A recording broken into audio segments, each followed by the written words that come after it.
Now, the transformation of the United Nations will dominate the talks today at the UN during the Summit of the Future. Africa will be pushing for permanent seats in the Security Council. For more, we have in studio SABC News International Editor Sophie Mokoena. Very good afternoon to you. What are we likely to in fact, see now that things are finally underway and many of these heads of state have since arrived in New York? The issue of permanency, we've been talking about it for many years. Are we any closer to actually getting it?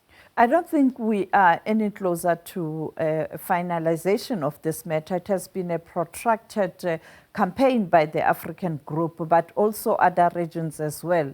Like in the Southern America, Brazil has been fighting. And therefore, I think it's not going to be a finalization of this matter. But the good thing is, finally, it is a serious matter on the agenda of the United Nations, and member states are taking this matter seriously. You saw when America last week made a statement that they now support the 2 seats in the Security Council. However, they were talking about not agreeing to veto powers for those 2 seats. And also on the continent now, the question is, if this matter is agreed upon in terms of these 2 seats allocation, where are we going? Which countries are going to occupy these seats? You have a situation where the Americans are clearly supporting the North, and the North will be Egypt with their long-standing relationship. And then the other seat, it's quite a strong contestation. The West Africa, the East Africa, the Central Africa, and the Southern Africa.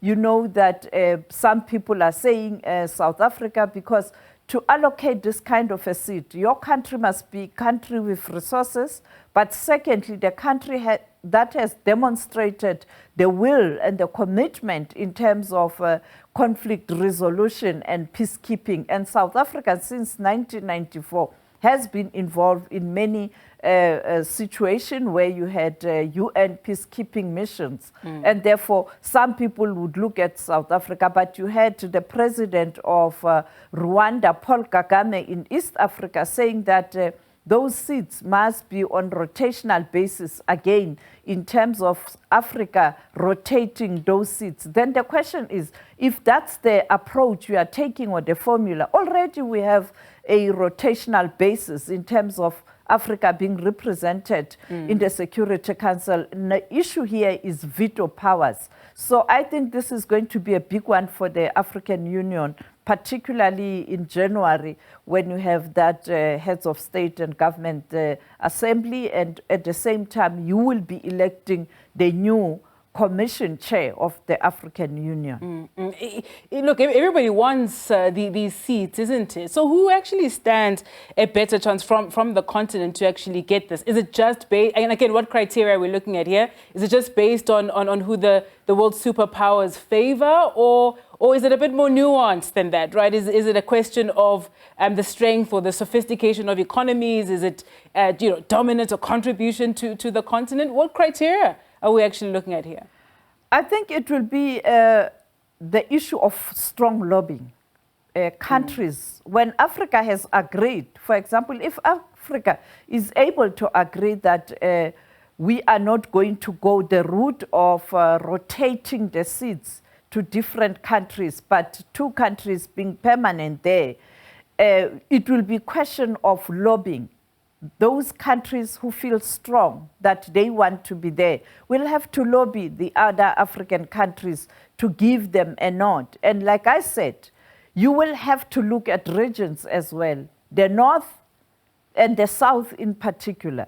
And therefore, when you look at that, it will be the question of which country in those regions. And then you move to a situation where you now look at the capacity, the capability, and the experience. Because remember, when the United Nations was formed, after the League of Nations, that failed after the World War I with the hope that there won't be a World War II. Then you had the United Nations.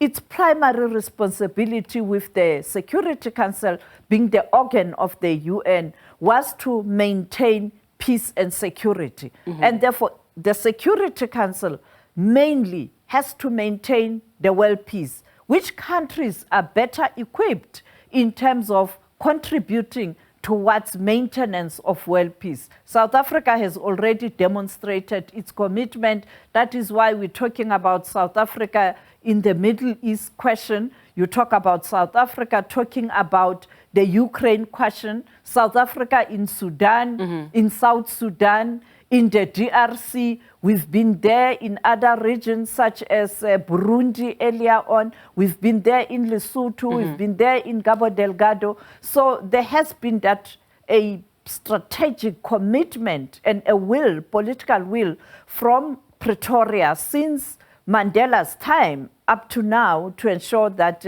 we do contribute towards the maintenance of world peace. Finally, Team South Africa has touched down in New York. What sort of engagements are we expecting President Ramaphosa and his team will have in New York? Today, clearly, we will be watching the president when he's delivering the statement at the Summit for Future, where this matter is going to be high on the agenda, as he pointed out to Sherwin Bryce-Pease yesterday. And then on Monday, he will be engaged in bilateral talks.